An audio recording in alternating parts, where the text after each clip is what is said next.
Bonjour, aujourd'hui nous allons parler d'une relation très importante pour nous et relation que nous avons besoin de prendre soin d'en prendre soin, et que aujourd'hui nous allons découvrir pourquoi cette relation est si importante pour nous.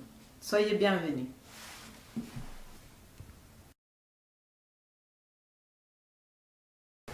Entonces, la relación de la cual les voy a hablar hoy es de nuestra relación con el Espíritu Santo. Entonces vamos... Mais pourquoi je commence en espagnol? Désolée. Je vais le laisser comme ça parce que... alors, bon, vous avez deviné, je parle espagnol et j'enseigne en français, voilà. Alors, la première chose, 1 Corinthiens, donc je vais vous parler de notre relation avec le Saint-Esprit. Donc, dans 1 Corinthiens 2, versets 11 au 13, ça va être un petit peu les paroles de notre fondement, on peut dire, pour ce que nous allons voir. Donc, il est écrit, « Lequel des hommes, en effet, connaît les choses de l'homme, si ce n'est l'esprit de l'homme qui est en lui. De même, personne ne connaît les choses de Dieu si ce n'est l'esprit de Dieu. Or, nous n'avons pas reçu l'esprit du monde, mais l'esprit qui vient de Dieu, afin que nous connaissions les choses que Dieu nous a données par grâce. Et nous en parlons, là c'est Paul qui parle, non avec des discours qu'enseigne la sagesse humaine, mais avec ceux qui enseignent l'esprit, employant un langage spirituel pour les choses spirituelles. Donc, nous voyons ici que, en fait, le Seigneur nous fait voir que le Saint-Esprit est vraiment celui qui peut nous parler des choses de Dieu. C'est-à-dire que lui, il est le seul à pouvoir nous expliquer les choses comme elles ont été conçues par notre Père Céleste. Et il est écrit ici aussi que il fait une différence, vraiment il nous fait remarquer que nous n'avons pas reçu l'esprit du monde.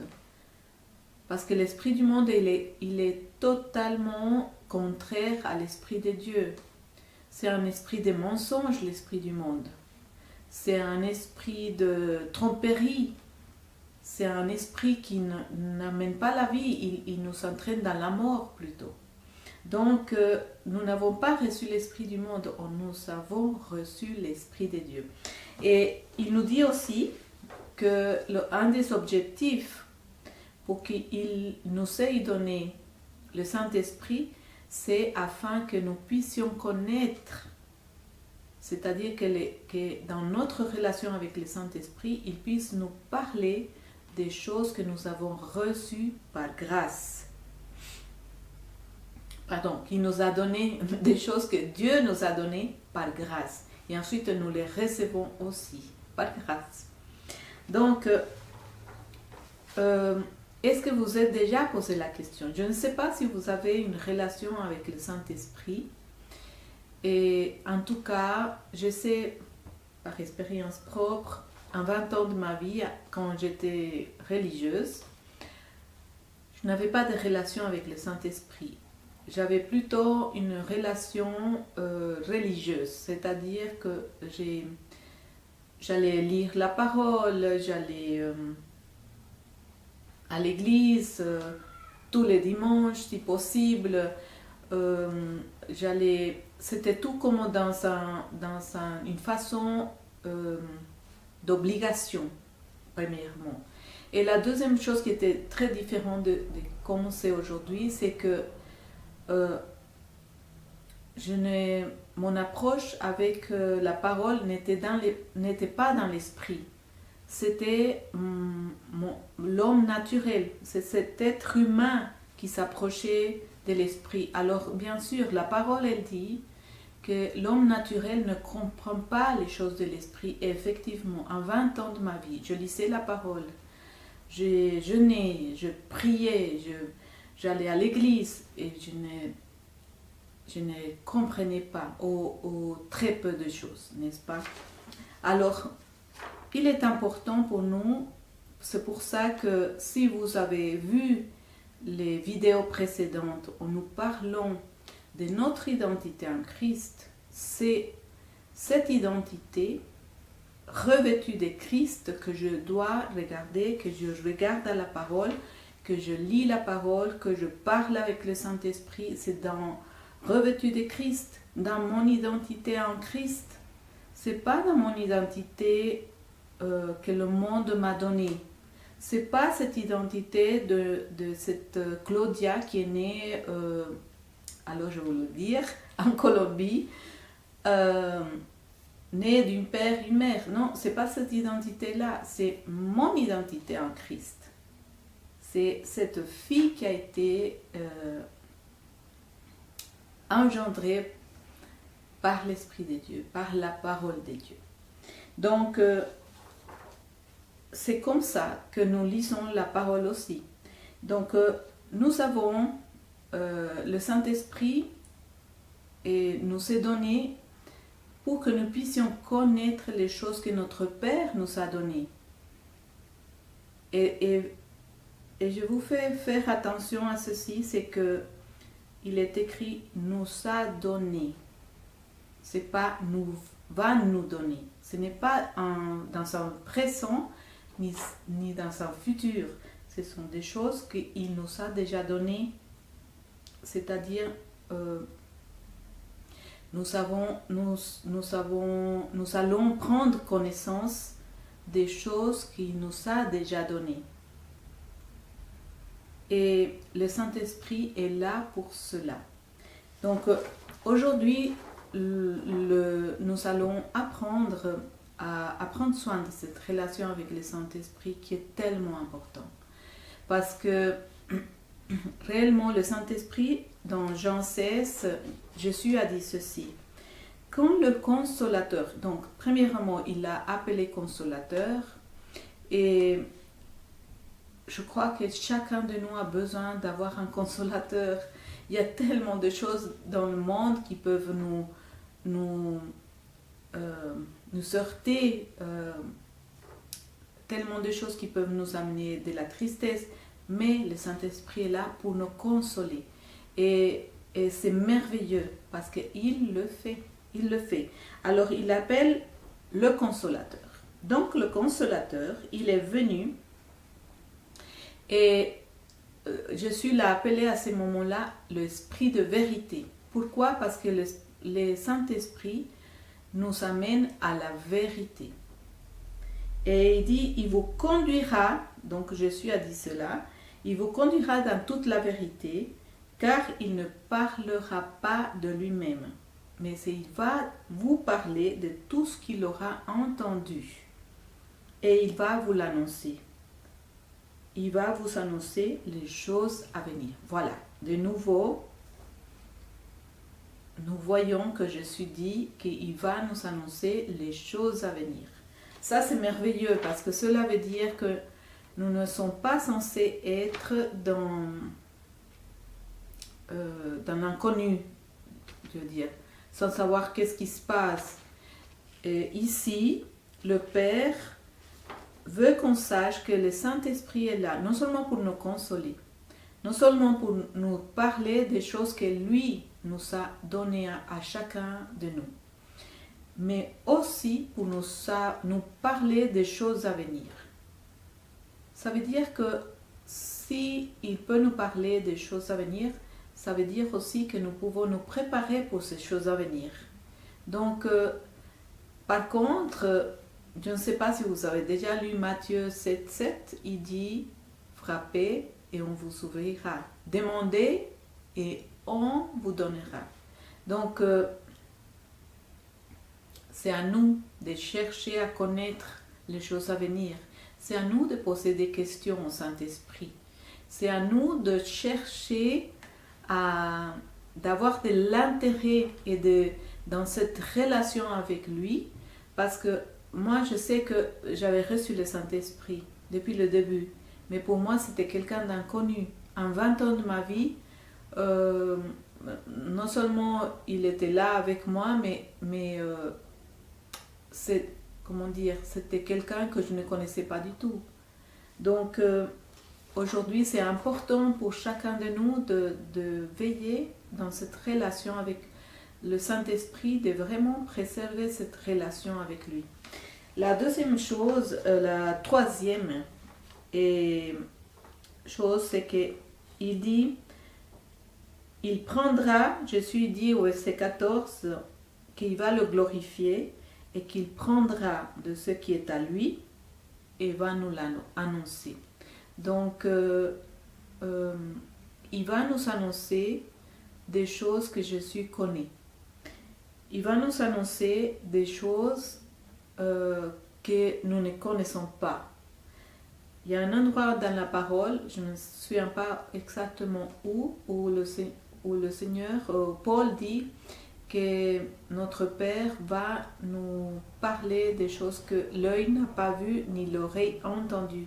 C'est-à-dire les hommes n'ont jamais entendu ni vu cela. Donc ce sont des choses nouvelles pour nous. Et cela, nous ne pouvons pas le connaître, le savoir, l'entendre et le comprendre que si nous avons le Saint-Esprit. Alors, Jésus dit au verset 15 quelque chose de très important. Il dit tout ce que le Père a, donc ça c'est du domaine de l'avoir, n'est-ce pas? Avoir, il a, est à moi. Donc Jésus dit tout ce que le Père a est à moi. C'est pourquoi je dis qu'il prend de ce qui est à moi et il va vous l'annoncer. Ça veut dire, pourquoi il va nous l'annoncer à nous? Parce que c'est aussi à nous. Nous allons voir ça plus dans les autres versets. Donc, la première chose, c'est vraiment pouvoir perdre cette intimidation qui est en nous du fait de parler au Saint-Esprit.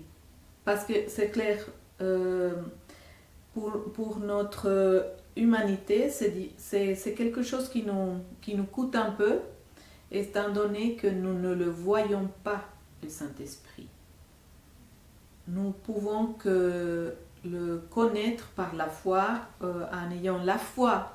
Nous pouvons qu'avoir une relation avec lui en ayant la foi, dès qu'il est là. Même si nous ne le voyons pas, même si nos sens ne le sentent pas. Il y a parfois des moments où même nos sens, on peut le sentir, mais ce n'est pas tout le temps. Donc, c'est pour ça que c'est par l'Esprit que nous pouvons comprendre ces choses. C'est que nous pouvons comprendre que nous avons une relation et que le Saint-Esprit nous a été donné. Dans le verset, dans 2 Corinthiens 4, 6, le Seigneur dit ceci. Car Dieu qui a dit « La lumière brillera du sein des ténèbres » a fait briller la lumière dans nos cœurs pour faire resplendir la connaissance de la gloire de Dieu. Pourquoi je vous parle de ceci? Parce que Dieu a dit que la lumière doit briller au milieu des ténèbres. Et qui est la lumière? C'est notre Seigneur Jésus-Christ. Et là, il dit en même temps, il a fait briller. Donc, c'est fait. Dieu a fait briller notre Seigneur Jésus-Christ à l'intérieur de nous, dans nos cœurs, afin que la connaissance de la gloire de Dieu, nous puissions la voir sur la face de Christ. C'est merveilleux, n'est-ce pas? Mais ça, c'est, comment dire, nous savons à le recevoir comme les enfants, sans raisonner. Parce que si tu commences à raisonner, si cela est vrai, si tu l'as senti, alors là tu tombes dans le domaine des sens et donc dans la chair. Parce que, comment dire, être charnel, ça veut dire que toi tu fonctionnes au travers de tes sens. L'oreille, l'œil, l'odorat, le goût et le tact. Si je le sens, si je le vois, si je le touche, comme disait Thomas, alors là je saurai que non, c'est pas comme ça. Ceci, c'est la vérité. Et moi, j'aligne ma pensée et tout mon intérieur, tout mon être, mon âme, je l'aligne avec cette vérité. Jésus-Christ est en moi et il est en train de briller et de resplendir, faire resplendir la gloire de Dieu. Alors, ensuite, dans 1 Jean 4, versets 13 et 14, il dit « Nous connaissons que nous demeurons en lui et qu'il demeure en nous, en ce qu'il nous a donné son esprit. » Donc, si tu as l'Esprit Saint, tu peux savoir que tu demeures en Christ. Tu peux être sûr, c'est pas... je me demande, je me pose la question. Non, c'est sûr. Si tu as le Saint-Esprit, et comment tu sais? Tu vas me dire, comment je sais si j'ai le Saint-Esprit? Alors, je vais te dire une chose. Si tu es en train de t'intéresser à lire la parole, si tu vois que dans ta vie, les choses de Dieu commencent à prendre plus de l'importance pour toi, qu'au lieu de regarder un film, tout d'un coup, tu as plus envie d'aller prier ou de parler avec ton Père Céleste, c'est parce que tu as le Saint-Esprit. Autrement, tu n'aurais pas cette inclinaison à chercher à connaître ton Père dans les cieux, à connaître Jésus, à savoir qui tu es, quelle est ton identité en Christ. Donc ça te permet de voir que tu as le Saint-Esprit en toi. Ensuite, il dit, nous savons, ça c'est 1 Jean 5, 19. Il dit, nous savons que nous sommes de Dieu et que le monde entier est sous la puissance du mal. Voilà, ça c'est quelque chose de terrible à savoir, mais il faut le savoir. Il dit que le monde entier est sous la puissance du malin. Et il ne faut pas penser que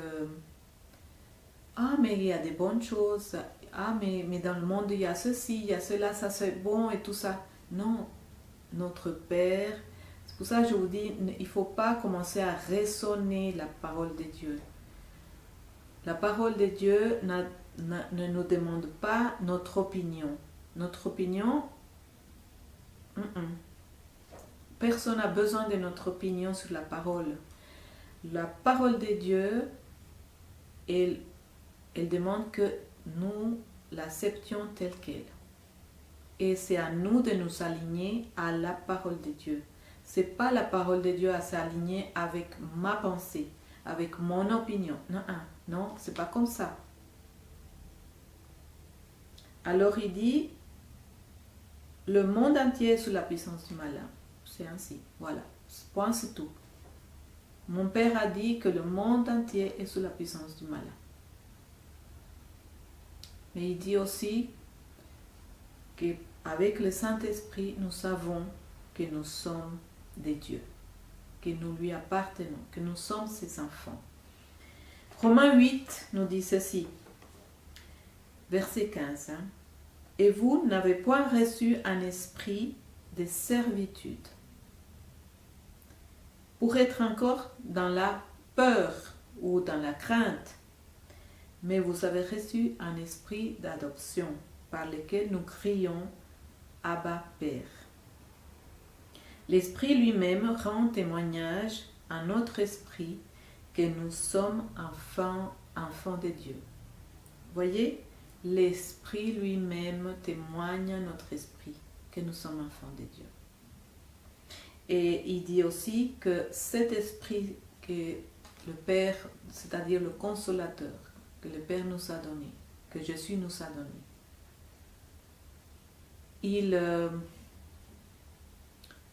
C'est pas un esprit de servitude pour que nous continuions d'avoir peur d'être dans la crainte. Non, il dit, c'est un esprit d'adoption. C'est un esprit qui nous dit que Dieu est mon Père. Que le Père de Jésus est aussi mon Père et que je suis sa fille, que tu es son enfant.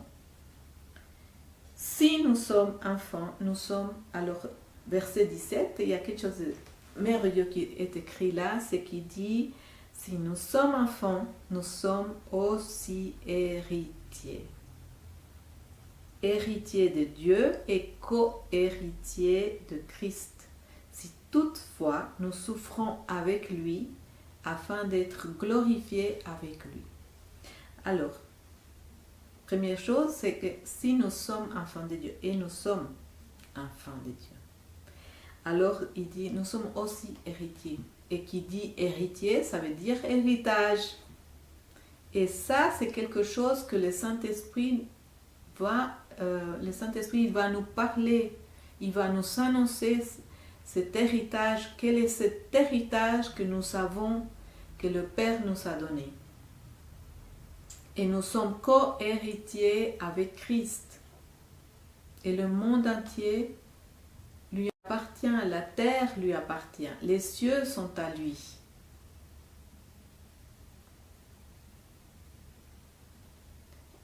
D'autres choses qui dit, c'est toutefois, si nous souffrons avec lui. Pourquoi il parle de ça? Parce qu'en fait, notre chair, notre âme, elle doit se soumettre.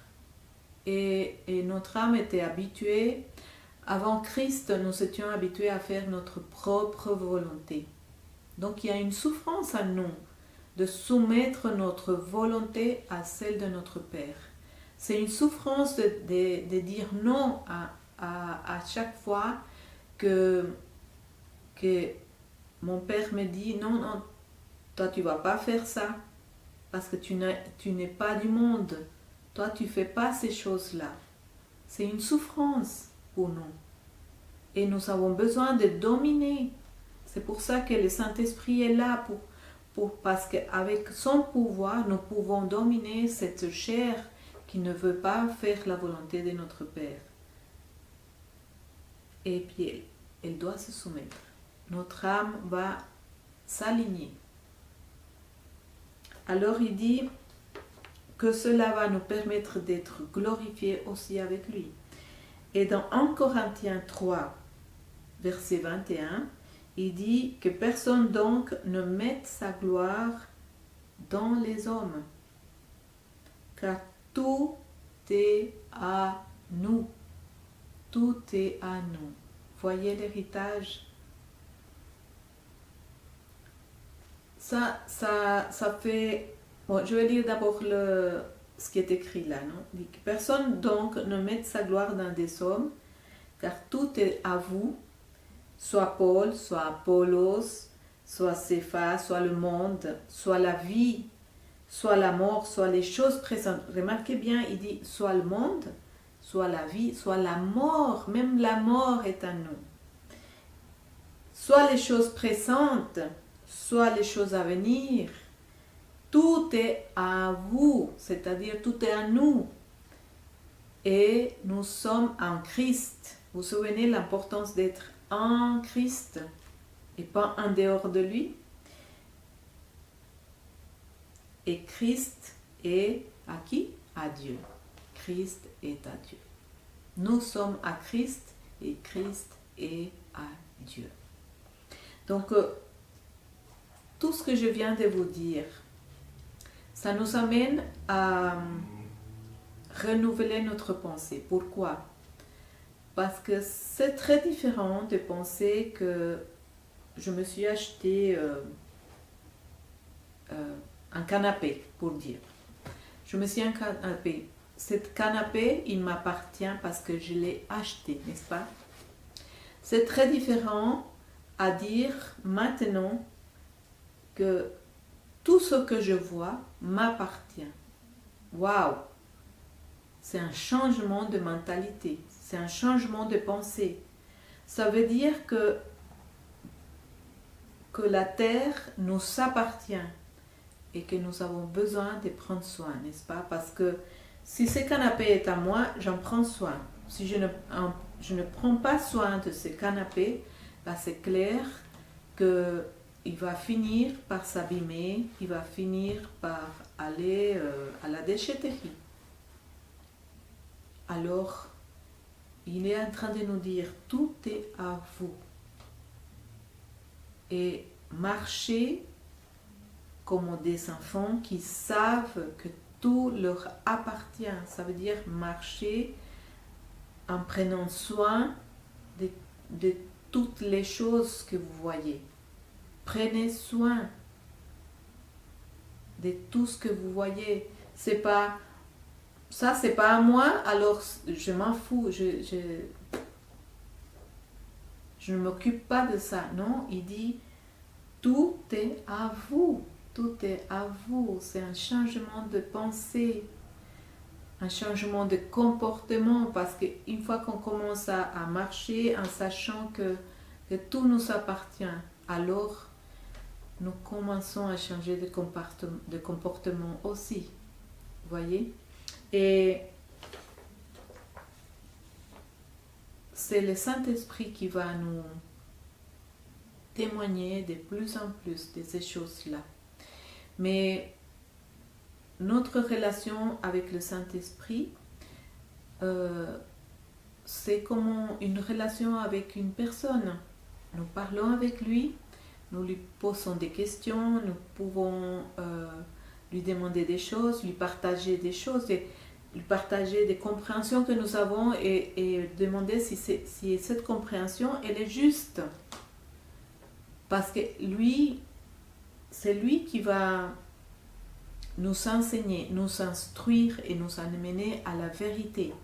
Alors pourquoi Jésus a dit que l'esprit de vérité va nous amener à la vérité? Parce que cela veut dire aussi que ce qu'on connaissait avant n'était pas la vérité. Donc on est en train de sortir du mensonge et d'entrer de plus en plus dans la vérité. Et nous avons besoin de prendre conscience de cela. Nous allons vers la vérité. Et la vérité va nous rendre libres. Soyez bénis.